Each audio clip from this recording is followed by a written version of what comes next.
Hi, I'm Mick Garris, and welcome again to the Trailers from Hell. And today's trailer is for a film from 1970, Hammer Films' The Vampire Lovers, the first of three of their wonderful lesbian vampire movies. Come with us if you dare, into a twilight world of unspeakable horror. You must die. Everybody must die. So The Vampire Lovers really started a new direction for Hammer. They had brought extreme gore at the time to horror films in the 50s with their Dracula and Frankenstein movies.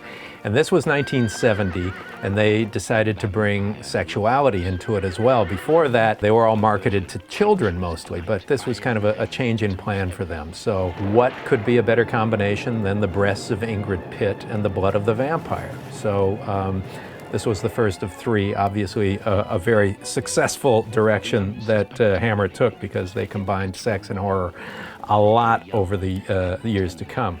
It was directed by Roy Ward Baker, who had an amazing career, starting with a first assistant director way back in 1938 or 39, something like that. He even was a first AD, or he directed Second Unit on Night Train to Munich, which was 1940, and he worked all the way up to 1992.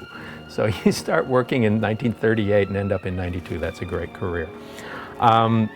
This was followed in 1971 by Lust for a Vampire, and then Twins of Evil, the other two, in 1972, the other two of this vampire lesbian trilogy, and all of them were kind of loosely based on the Sheridan Le Fanu novel Carmilla, which was written, in the early 19th century. One interesting side note is this lead character who plays what is credited as the Man in Black is the actor John Forbes Robertson with the lovely bangs haircut there.